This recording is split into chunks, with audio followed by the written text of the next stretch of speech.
Good morning, everyone. Before we start, for the speakers and everyone, I've been told by Linda Vale in the past that that you can speak without masks, but we'd ask everyone to wear masks otherwise, as masks are required in City Hall. Thank you all for coming today. It's a little more packed than I thought, but that's a good thing. I'm appreciative of our community for all showing up. We are all standing here today united by one terrible problem: gun violence in our community. And we have many people here who are going to get up and say a few words and speak about things that are going on and the efforts that we are taking in our community to reverse this terrible trend. We know that Lansing needs to be united on this. We all have a part to play in ensuring that we combat the problem here, just as being done throughout the country. I welcome many of our speakers and even folks who aren't speaking who are here to show support. We have leaders. We have governmental leaders from Lansing. I saw in the back Councilwoman Patricia Spitzley, Councilman Brandon Betts, Councilman-elect Jeffrey Brown. Thank you all for being here. We have regional leaders from Lansing Township, Supervisor Deandre Hayes, who will speak. We have our state representative, Sarah Anthony. We have our sheriff. We've got many representatives of our clergy here. We've got our Lansing School District superintendent.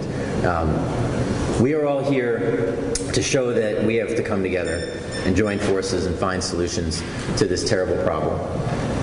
I'm a mayor, but I'm also a father of a 17-year-old and a 15-year-old, and it's heartbreaking to me every time I hear that another young life is lost in our city due to gun violence. Every time I have to talk to the parent or the grandparent or the family member to offer our condolences and to assure them that our police are going to do everything in their power to bring justice to their family. We've done a lot of work on this over the last few months for the long term. We have established a gun violence task force, which has greatly expanded to include a lot of different voices. We've allocated dollars towards groups that are doing things with our youth as alternatives to violence. We talked about it this morning at Cabinet. We have dollars left that we can still utilize. And I appreciate Delisa Fontaine and the great work that her department is doing. We've issued these dollars, and again, we'll talk about many of much of the work that's being done to expand how we're helping our youth. We have our recreation programs, and our parks programs are available. Our community centers are open. We're doing a lot of work. We're working with our school district, and I'm excited to have the superintendent here to speak to that. We know the county is moving on the Advanced Peace Initiative, and I appreciate that for the county, so we look forward to that starting. But we know that process is going to take some time. It's going to take at least several months to a year to start seeing the benefits. And in the short term, as we see violence, we know that there are several reasons for this nationally. We know that people are angry. We know there is a pandemic.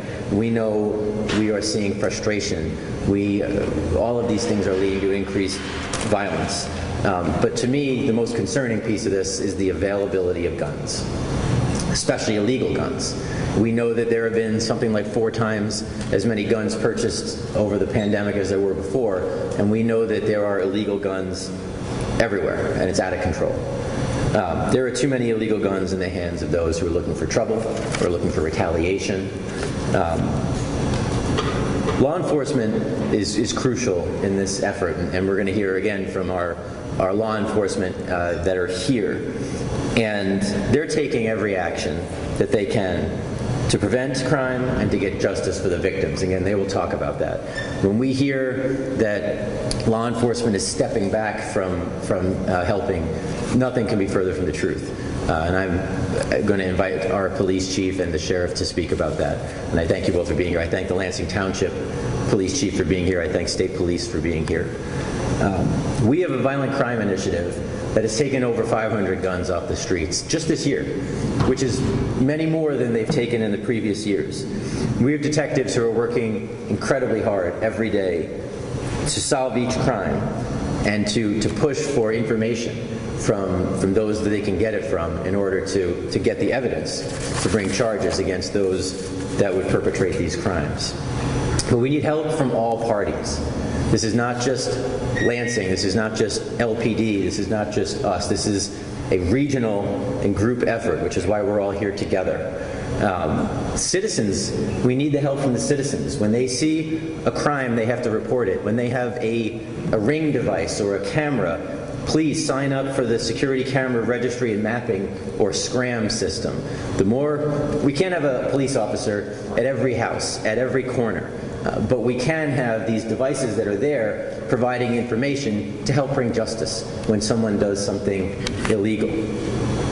We look to our prosecutor and our judges to work with us to ensure that those who are caught with guns are facing the consequences that we need, to make sure that they understand that there are consequences for their actions. So I'm excited that both the prosecutor, I believe, has someone here, and that the judges are involved in the conversation. We know that there are options. We know that there is tethering, and that there are bonds and other things that can be done to make sure that when someone gets caught with a gun, that there are appropriate consequences.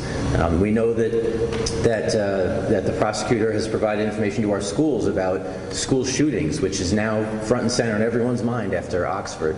And again, the superintendent will be able to address that. We know the state legislature, and I appreciate Representative Sarah Anthony being here. We know that they're looking at red flag laws, which I know she has been a champion of. That needs to happen. Somebody who has a red flag, someone who has a mental health condition, someone who has a history, we need to make sure that these dangerous guns are not falling into the wrong hands. So I appreciate that the legislature is willing to do that, and I hope that they will seriously consider those measures and many others. We're working very closely with the National Gun Safety Consortium. Lansing was one of the first members, where we're trying to create a market where guns have biometrics. Can you imagine when you talk about illegal and lost guns, they fall into the wrong hands and the criminal can't use them because of their fingerprints? That would be transformational. But it's still some time away to create that market. I'm proud that Lansing is part of that. We're putting our money where our mouth is, but we're still some time away. And finally, we need to do more to keep people accountable if they lose their gun or if their gun is stolen. People have the constitutional right to carry a gun. Michigan is a shall-issue state. But if somebody loses their gun, or if that gun is stolen, our police need to know it. We need to know it because that gun is going to end up in the hands of somebody who would do harm. So I'm going to be asking City Council early next year to pass an ordinance requiring that somebody who loses or has a gun stolen must provide that information to our police department. I think it's important for us to have that information and to know what's the responsibility of a gun becoming illegal and being used. So I'm going to send that to council early next year. I haven't talked to council members about that, but we will. We'll have that conversation with the public. I really do appreciate all the folks here today, so I'm going to stop there and make sure that our folks here have a chance to discuss many things going on. We hear so much out there, and the perceptions don't always match the reality. So I want to have our folks come up regionally and discuss what's going on. So I'm going to ask Police Chief Ellery Sosby, the Lansing Police Department, to come forward and say a few words. And then I'm just going to throw the order out here. Representative Sarah Anthony to say a few words, Sheriff Scott Rigglesworth, Superintendent Ben Scholdener, Supervisor Deandre Hayes. We have Pastor Damon Milton from the Voice of Power Deliverance Ministry and the Greater Lansing Clergy Forum. So if folks can come up, say a few words, and then I'll close it out and we can take questions from the media. Thank you. Good morning, everybody. Thank you for coming. This is reassuring that we have this turnout here, and it shows that we actually care about the problem at hand, and we're willing to take steps to address it. The real point of this is for the community to know that Mayor Shore and I want to assure the community that we are dedicated to bringing peace to the streets of Lansing. The Lansing Police Department and other jurisdictions all over the country have seen unprecedented violence over the past few years. Nationally, homicide rates are up drastically, and that includes Lansing. There are many reasons for the national crime trend, but today I'd like to focus on possible solutions. Too many lives have been affected and lost already. Events that have taken place over the past few years have gotten us to this point. Now is not a time to be lenient on crime. I have a lot of decision makers and stakeholders here with us today that you will see and hear from. They're all concerned that if it's not addressed, the trend will trend poorly and will not be helpful. Law enforcement, politicians, faith leadership, school administrators, media. Today I'm asking for agendas to be set aside for the sake of this community, this county, and this state. Lansing doesn't have a violence problem. It has a gun problem. I want to be very clear about that. Gun violence is our top priority. Law enforcement needs to help, your help, combating the various areas that contribute to the problem, those being juvenile accountability, acknowledging that juveniles now resort to guns to resolve conflict. Guns are too easy to get. We have seized in the Lansing Police Department 575 guns this year alone. That's just in the city of Lansing. 2019, we seized 254. 2020, 382. 2021, we're at 575. You can see the trend. That's over 1,200 seized weapons, illegal weapons, in 3 years. Parents and guardians must take an active role in ensuring our youth do not have access to firearms. An active role means preventing firearms to get into the hands of our youth.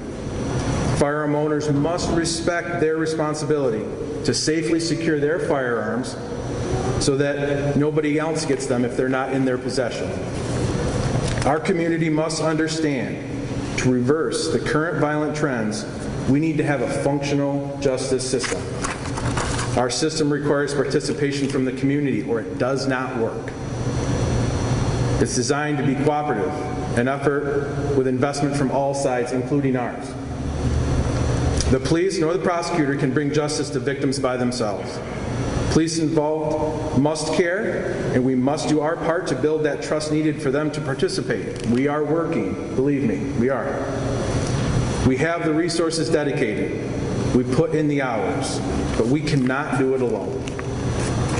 We cannot be the sole participants. We need help that requires the people involved to trust us, to participate in the investigation, and to believe their responsibility to bring justice to Lansing.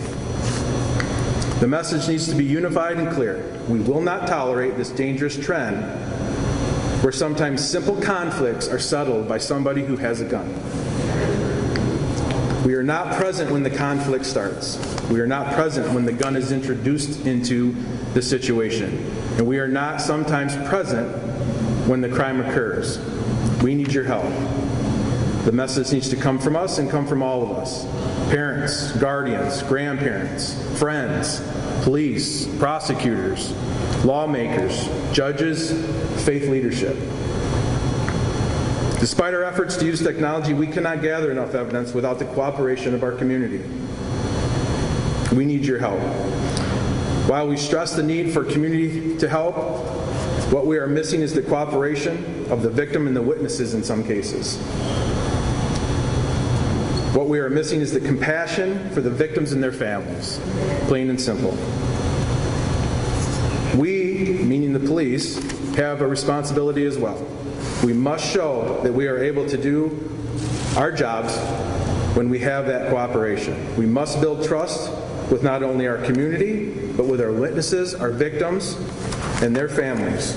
We cannot accomplish any of our goals of holding violent offenders accountable without full participation in our justice system. Our officers, our troopers, and our deputies are doing their job, and they're doing it well, considering everything that law enforcement has had to deal with in the last few years. But when a subject is arrested with a weapon in the city of Lansing, and the officers see that person out of custody later that day or the next day, it's a slap in the face to that officer who risked their lives to take that gun off that person already once.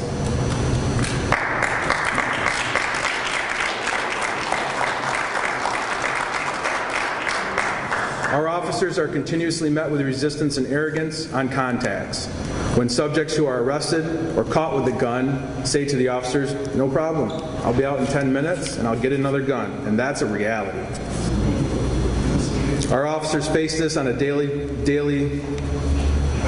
every day. They face that every day, and believe me, it happens. We talk about accountability in our world, and when I say law enforcement, we need to hold the police accountable. That's a very common theme, and I believe that. We do. The term accountability cannot start and end with the police department, though. We need to arrest. The prosecutors need to charge. The judges and magistrates need to remand, set significant bonds, or a bond that at least attempts to ensure compliance when that person is out of jail and back into the community. The Lansing Police Department works tirelessly on every case we get. We are a prideful group, law enforcement in general. To imply that we do not do our very best on every case is ridiculous and insulting to the men and women who wear a uniform. I will say it again, we will not stand by and let violence continue in the city of Lansing or in Ingham County. For those of you who choose to violence, the Lansing Police Department will continue to do our job and bring you to justice. To the victims' families, we will not stop fighting for you until we bring you closure. We will continue to share our message with the community such as we're doing today. With cooperation and coordination, we will get a hold of this dangerous trend so Lansing continues to be a great place to live, work, and visit. Thank you again for coming today.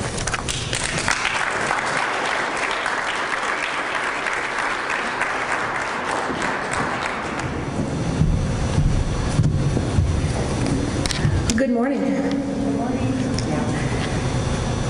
This is very, very challenging. I was not prepared to speak, and I don't have prepared remarks, but I will tell you a few days ago, after learning about the latest shooting in our city, I made a few calls because I was just feeling so helpless.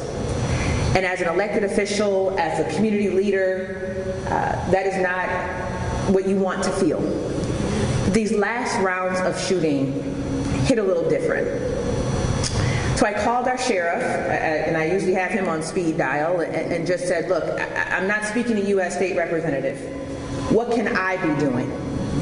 How can I recommit myself to solving this problem? The second call was to our chief. I asked him the same thing. And both said, look, you are doing what you need to do as state representative. As the mayor said, we're introducing bills, we're lifting up our voice across the street at the state capitol, we're allocating funding, advanced peace, we're doing the work. And many of you who are sitting here now are also doing the work. You've created youth programs, you have mentoring organizations, you have made yourself available. And it's not enough. Because many of these are long-term solutions. But we have a crisis right now. Every night when we lay our heads down, whether you live in the city of Lansing or around the region, you have no idea if your child, if your spouse, if your grandparent is going to make it home that night. We are in a moment of crisis. This is not to be alarmist. This is reality. This is the top issue that is on each and every one of our minds. At least it should be. So again, taking off my little fancy title and the titles that many of us have, my comments are very clear. What are we going to do as individuals to solve this crisis? To every parent and grandparent who has a child, a teenager in their home, do you know what's happening in your home right now? What is happening in your child's bedroom, in the basement, when your children are gathering in your home? What is happening? Where is your firearm right now? It is in the car. It is in the closet. In the drawer. Is it secure? Right now, if you can confidently say that you've done everything possible to make sure you know where your children are and where your firearm is, then I am no longer speaking to you. But I will tell you, every single incident that has happened over the past year, someone has known that it was going to happen. This is our responsibility to solve this problem. To every young person, I tell everybody, I do not have children, but I am the proud auntie of kids who go to Lansing schools. If you are a child who is scared, who fears retaliation, who is hearing the chatter in the halls and in the gymnasium and on your way home, seek out a trusted adult. There is no shame in lifting up your voice. Right. Even if you're someone like me who is scared to lift up your voice most of the time, find the fire in your belly to do so. We are in a moment of crisis. I look at the beautiful flowers and the Christmas trees, and I'm thinking of the families who have lost loved ones this year, who, as we gather in this season of joy and time of family, there will be an emptiness for men, women, and children in this region.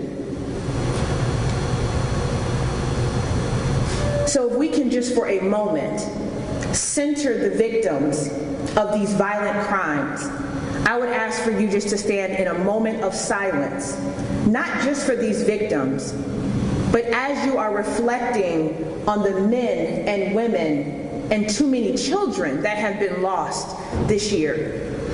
Also quietly think to yourself, what are you going to do? You. Not just law enforcement, not just folks with titles, not just the folks in the media who are here right now, people who work in City Hall. Think about what you, as an individual, as a stakeholder in this community, is going to do to rededicate yourself to say not one more child, not one more father or mother or loved one will lose their life. Please join me in a moment of silence.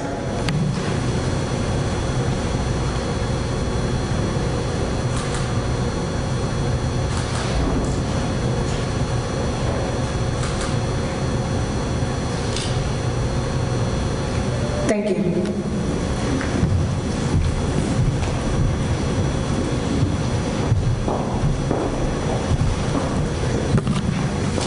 My name is Scott Rigglesworth, and I'm the Ingham County Sheriff. Sadly, much of our violence we see going on across the country and right here in Ingham County was predictable, and predictable is preventable. The brazen crime and violence we are seeing in our community and across the nation has a direct correlation to what's happening in the criminal justice system. Defund, depolice, bond reform, police reform, constant and unrelenting coverage of negative law enforcement stories across the country. Add to that the increased vilification of our profession. These are certainly not the only reasons for the increase in gun violence, but significant ones nonetheless. We are all being asked to do more with less. Criminals pay attention to this and take full advantage. How do we know this, you may ask? They tell us, even as they're being arrested. The vast majority of gun violence in this community is being committed by people of color against people of color. St. Anthony just talked about victimization.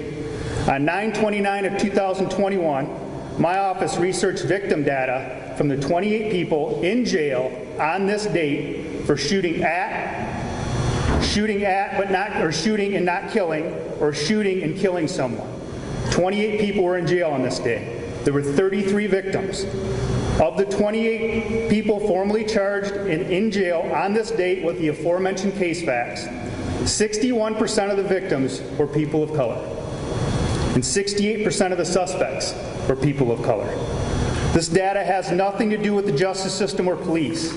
These percentages are likely even worse today with all the recent gun violence, almost all of the victims being of color.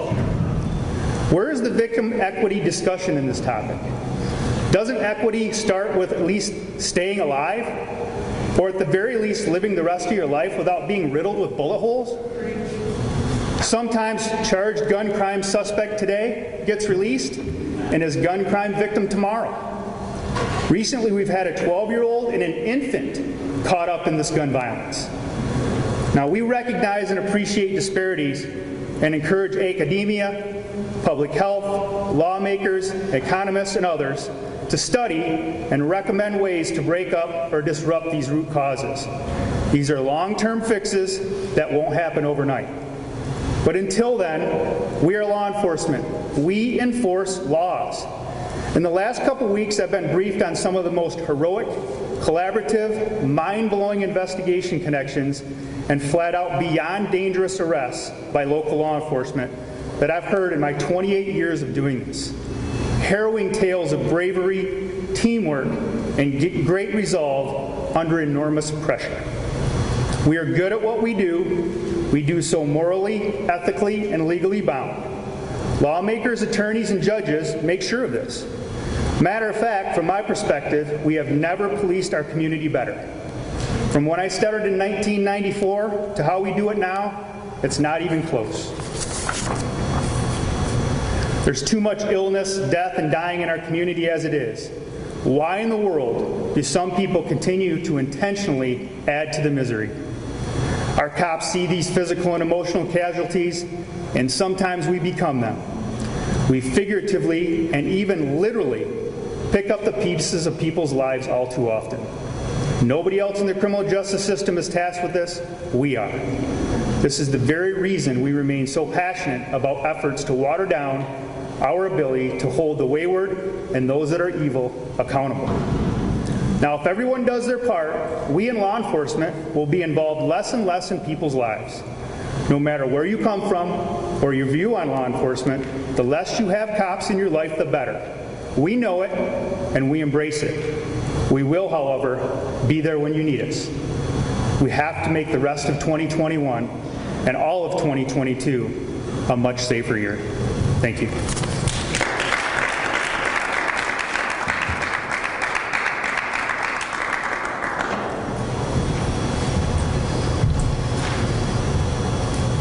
Good morning. What is there to say? This has to stop. This has to stop. As a superintendent, I think of every child as my child.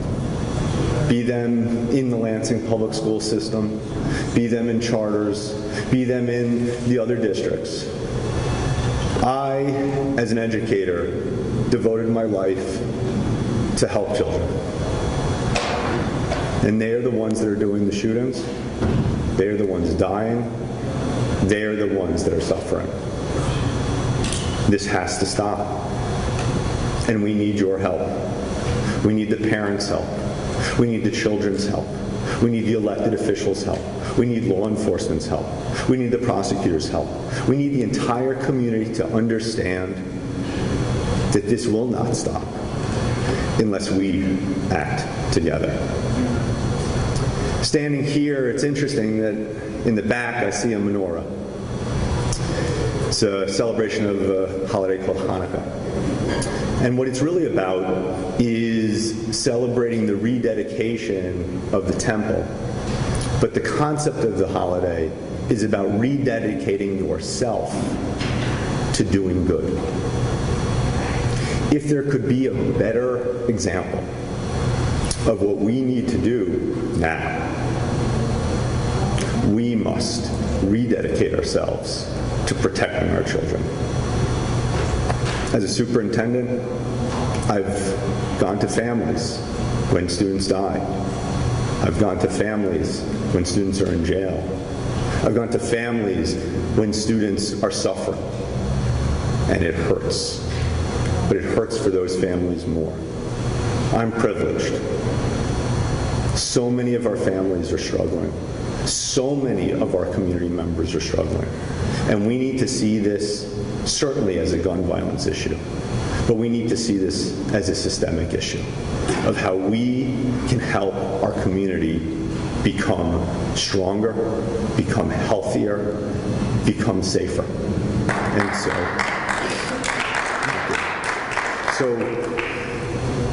I stand here. I'm not an elected official. I'm not law enforcement. My job, in some respects, though, is to protect and keep children safe.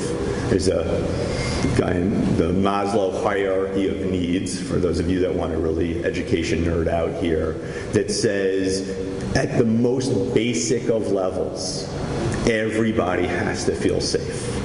Everybody has to feel loved. And I apologize, because as superintendent, it is clear I have not done my job. Students have died. students are in jail. That's on me, but it's on all of us. And so we together today must rededicate ourselves to helping, to loving, to protecting, and to serving. Thank you very much.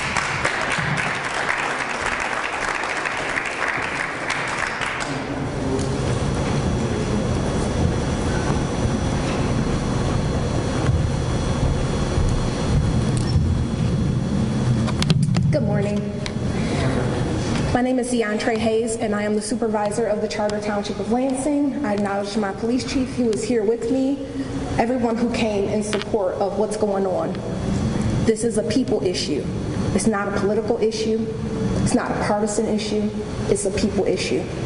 And the gun violence in this community, it has to stop. I'm here to support Mayor Shore and the steps that he's taken along with his police chief, our regional chief, everyone in this community to stop it. It has to stop. I hope the next time we're having this conversation, I see this room full of regional leaders, because this is not a Lansing issue. When I started as an intern at the House of Representatives, there was a powerful woman senator by the name of Martha G. Scott. She get up every day before the legislature to give a powerful, passionate speech about redlining in the city of Detroit. And she would end it by saying, it may be our issue today, but it'll be yours tomorrow. And that's how I feel about the gun violence in this community. I seen it in the city of Detroit firsthand, because that's where I'm from, and that's where I was born and raised. Where people in the suburbs will say, sad, but that's a Detroit issue. In Flint Township, I have friends who say, oh, it's not as bad here. When you hear the violence, that's in the city of Flint. And now we see it here in Lansing. And I challenge those regional leaders, those regional community leaders, do not say it is a Lansing issue, because it is all of our issue. And it's going to take all of us working together to combat this. I send my heartfelt condolences to the victims, to their families, to the survivors of gun violence. And I'm here to let you all know, as a person, beyond a title, I'm here to do whatever I can to do my part, because it's going to take all of us working together to do our part. It is a cultural issue, it is a systemic issue, it is a conflict issue, and it's just us not learning how to live peacefully amongst ourselves issue. And it's going to take a lot of brains to work together to unravel this. But I am up to it, and I know you all are too. And I want to address this idea of the snitch culture. We got to get beyond that. If you see something, you say something. If you don't know if it's significant, don't worry about it. We got people, detectives, who answer the phone calls. They will decide what is pertinent and what's not. Say something. Thank you.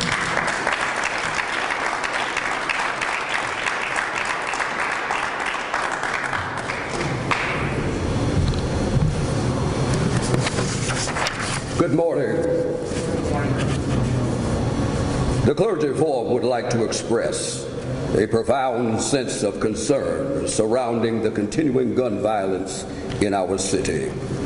This violence has disproportionately affected people of color who have been historically marginalized by systems and structures that create environments that breed brazen and senseless gun violence. Lansing citizens deserve better. We call upon all sectors of our community, namely government, police, faith, and business, to bond together in a common objective to stop this violence and eliminate those systems that have created social and economic inequity. The Clergy Forum has heretofore been involved in partnership with other community and pastoral groups in offering plausible proposals to address this problem.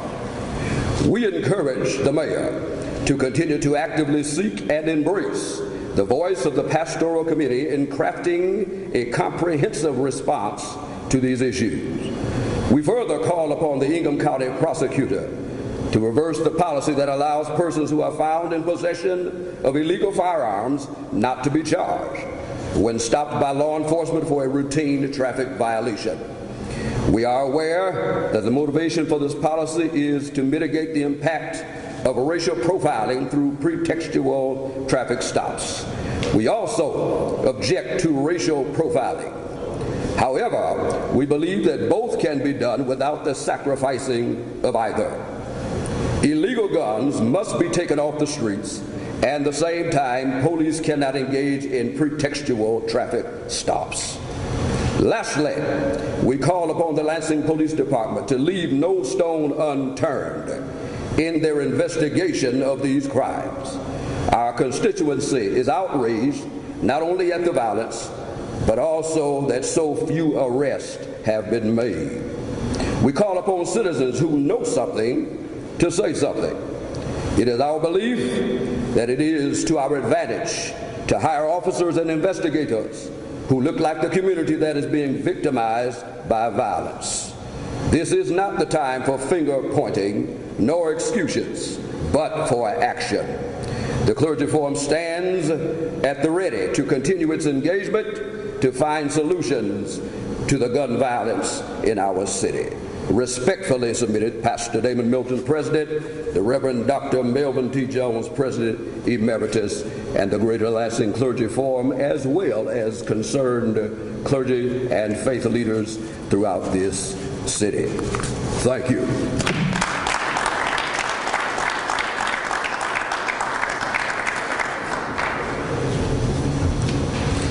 Well, I'm going to close it out, but I want to thank everybody for coming. I think what we heard today was our community coming together to say enough. Enough. I can't say what Deandre said any better than how she said it, but enough. We're going to first let me finish it up.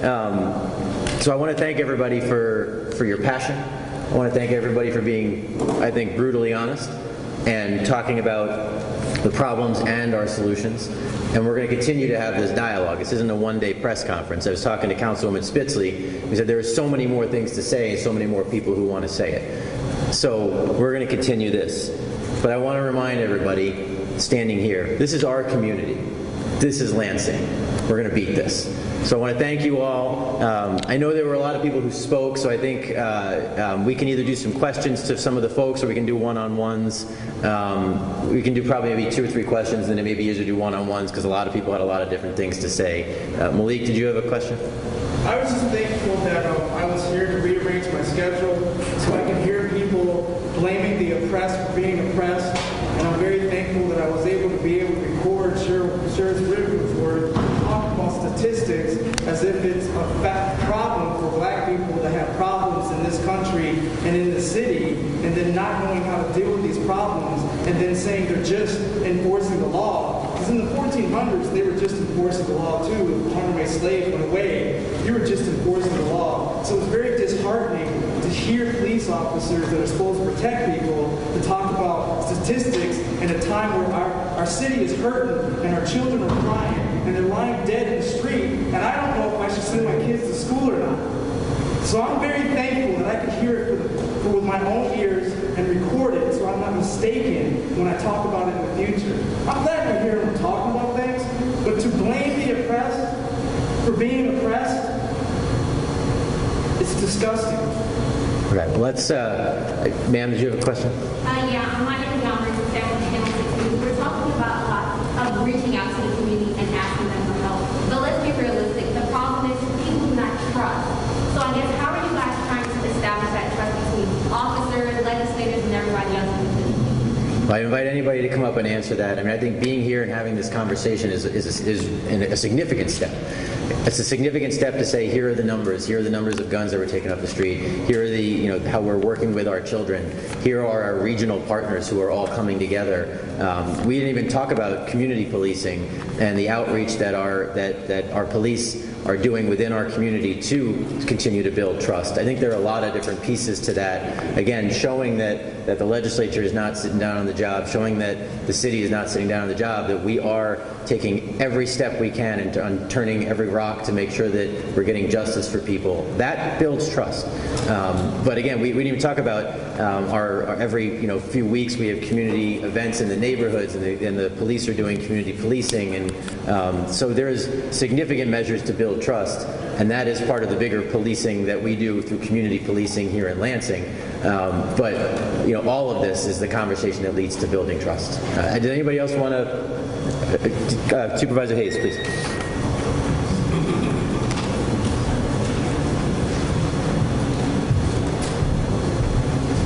Hi. I'm not going to stand before you and pretend that that is not an issue. It's a huge issue. We all have seen what happened in Ferguson and all around the country. We have witnessed in our own community some tension amongst the police and the community. There have been several events where I know my police chief has been present to try to build that trust with the community. We got a long way to go. And no, Malik, the oppressed are not responsible for being oppressed. And I'm so sorry that that's what you got from this press conference. I think that it's going to take community conversations and a realness that we have not seen. I think it's going to take people in the community organizing who look like them, going door to door and having real conversations. And real conversations aren't always pleasant. So you got to be able to deal with the fallout as well as the praise. All right, sir, do you have a question? Larry? Yeah, I do. Just piggybacking off of Yamari's question and what the young lady just said up there. She talks about, building that connection between the community and, elected officials. And part of me thought that that was what the advanced peace was for. So why is that being delayed when that should be a priority? You'd have to talk to someone at the county. My understanding, again, you've reported on it. My understanding is they didn't get enough bids, and they went back out for more bids. I believe, Lisa, you might know, I believe they had a meeting recently where they started talking to the 4 or so folks that applied. Yes, Desiree, my staff, Desiree and Delisa, Desiree Kirkland and Delisa Fontaine are part of this. Again, the county's going through their process. And they're looking towards which one is the best. I'm not involved, so I can't give you the specific details. You'd really have to talk to the county controller. All right, I know there's a lot of questions. I think we should move into one-on-ones because there's a lot of different people that can answer a lot of different questions. Media are welcome to sit with any of the folks who spoke one-on-one, and I thank you all for being here today. Mayor, can I add one thing before you go? Yes, Pastor, please. Pastor. Yes, sir. I just want to share, I'm hearing a lot about accountability, which is true in every area. By sharing those stats, I'm not offended. I'm not offended. The numbers are real. There are a lot of types of violence, but a lot of what we're talking about is black-on-black violence and what's happening. And we talk about asking for help from the community. We have to have a system where people can be safe. No one wants to get involved and tell anything because they're not safe. So if we have a way that they can get information and be protected, we'll see a turnover and a change in it. Accountability is not just on law enforcement. I think they do the best that they can do, but they can only enforce laws that are strong enough that a prosecutor can fix. So we have to have laws change on how you get guns, on what happens when you have a gun. Not only with the gun, but with bullets. Ammunition. A gun can't do anything without a bullet. We need to change our thinking on access to this. Yes, they can get guns on the streets. I know it's disheartening to arrest somebody and have them tell you I'll be out in 10 minutes and they're out in 10 minutes with another gun. And what does that do for the morale? We have to look at accountability from a lawmaker, better laws, stronger laws. Second of all, we have to look even to every segment of our community. Pastors need to be here. You need to open the churches up more than Sunday, more than Wednesday, and do something for the community. Parents, Lansing is small. We know what happens in our house. Some of these kids are playing with guns and going into homes, playing with PlayStations, and we know what's going on. We've got to change some things. We've got to change some things. There's got to be conversations. We can't get bitter at each other because the sheriff brings some stats that are true. They are true. We can't get mad at him. The problem is when we have these conversations on stop the violence, We need to have some action and get up and go. What are we going to do when we leave this meeting to stop it? What are we going to do to make sure that a law can be passed where somebody can get these guns off the streets? It's not about white or black to me, because if you are breaking the law, you lost some of your rights. If you're breaking the law and making people unsafe, you've lost some of your rights. We have to support the system. We have to support law enforcement. We have to support, and I know it's broke, but we can't fix it arguing, throwing rocks from across the street. We got to come together and find these problems. But if guns are so easy to get, if you get caught with a gun, you take them off the street. Bullets, we don't think about that. Access ammunition. How about the places that hold guns, that somebody can go in the back door and steal dozens and dozens of automatic weapons to make it harder for all of us? There's a responsibility. We have a right to bear arms, but there's a huge responsibility that must go along with it. I'm going to say this and let it go, but I've buried too many kids under the age of 23 in the last 3 years. I've looked in the eyes of too many parents telling them to have hope and to be strong over and over again. Some parents have lost multiple family members. And Lansing's small. On the street, you know, you hear. But we've got to have laws that are effective. We've got to have prosecutors that are, and then we got to protect witnesses. If people want to give information to keep their community safe, you can't make them the victim. You can't blow them up and put them on the news and say so-and-so said this and expect their family to be safe. If we're going to do this, we're going to have to make some changes in our law and how we do it. Lansing needs to set the stage for the whole state and the whole country, because this problem is in every community that I travel to, and I travel to several a week. They have the same problem. And we're all going around asking for help. Say something. Well, they're not. You say something. Right. You know, what do we want to say? Protection. Protection for people that are going to do it, or else they won't get involved. This gun violence, yeah, we say it's got to end, but it ain't got to end until we do something about it, until we come together as a community and voice our opinion and say what we're against. That means churches coming together, community groups coming together. Forget about the name of it and get an umbrella and get under it and work together to change this. Thank you, Mary. Thanks. All right, thank you, everybody. Thank you for being here, media. The folks are all available for one-on-ones. Thank you, everybody.